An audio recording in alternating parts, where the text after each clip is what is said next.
Mga kabiyahe, alam nyo ba, meron na naman bagong tourist destination dito sa Siargao Island at walang iba, dito lang to sa Barangay San Juan, sakop to ng bayan ng San Benito, dito sa Siargao Island. At ito na nga mga kabiyahe, at ang pangalan nito ay Madga. So nandito ako ngayon mga kabiyahe at syempre, kailangan ko magtanong sa kanila. So tinuturo nila ako doon mga kabiyahe. So kaway-kaway muna sa mga staff nila na mababae. So mga kabiyahe, hindi kayo dapat mabahala. Dito lang nga, sasamahan nila kayo. Merong mag-a-assist sa inyo na mga tour guide nila. Kung saan kayo dadaan at kung paano kayo makapasok doon. Ituturo nila sa inyo kung saan yung entrance. So ito na nga mga kabiyahe. So bungad pa lang dito mga kabiyahe, makikita mo naman na talagang merong tubig.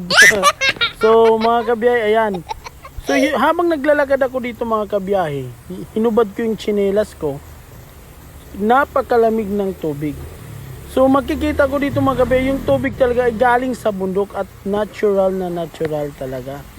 So mga kabiyahe, nandito nga at papunta na tayo kung saan yung area na pinaka spring nila. So kaso nga lang mga kabiyahe, yung madadaanan mo medyo paakyat ka. So yung tubig mga kabiyahe papunta doon sa baba. So muntik na akong magkamali, dagat sana masasabi ko. So ayan na mga kabiyahe.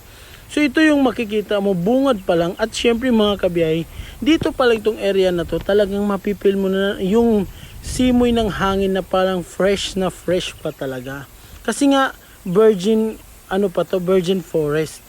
So ayan mga kabiyahe, yan yung makikita nyo kapag kayo ay nandito.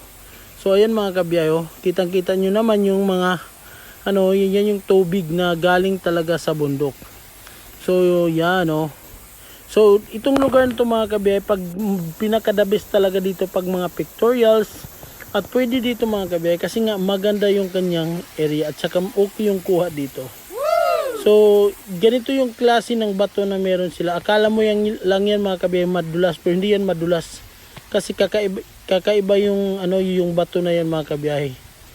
So ito na nga mga kabiyahe, paakyat na ako, dahan-dahan lang, pero meron ka naman mahahawakan mga kabiyahe kasi may nilalagay sila ng mga bamboo dito, mga bamboo stick na para mahawakan mo. So ayan mga kabiyahe, dito na nga ito, tingin na lang kayo dahil nga papalapit na tayo kung saan talaga yung pinaka spring pool nila. So ayan so nandito ako mga kabiyahe sa taas. So mayroon nga nakasunod sa akin. So dito naman mga kabiyahe, sa kada area naman meron naman nakabantay sila na talagang ina-assist nila kayo.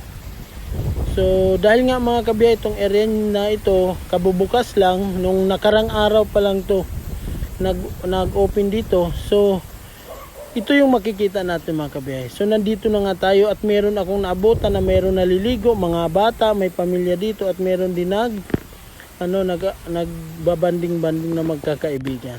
Wow. So ayan mga kabiyahe, yung sa part niya sa gitna mga kabiyahe, malalim yan.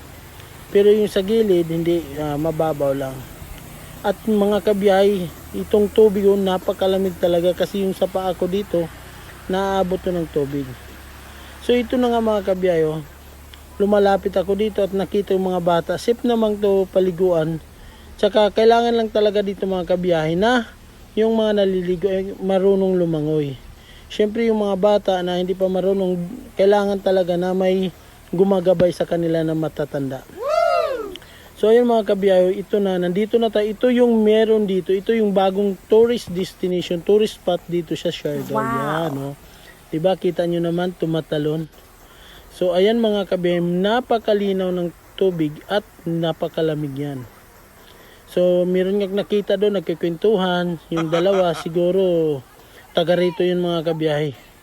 Kikwento sila. Kasi nga dati daw dito yung labahan lang nila. So ngayon, hindi na to labahan. Kumbaga nagiging tourist destination na rin to dito sa Siargao. Wow. So ayan mga kabiyahe. Dito na mga kabiyahe, ito yung parang pambata. Mababaw lang dyan. Mga kabiyahe, yung entrance fee dito ay nasa 20 pesos lang at saka yung mga tables dito ay nasa 100 pesos lang. So mga kabiyahe, ano pang hintay nyo? Punta na kayo dito sa Siargao at nang mapasyalan nyo rin tong lugar na to. Isa din to sa kasama sa mga bucket list nyo. So, ayan mga kabiyahe, enjoy kayo at ingat!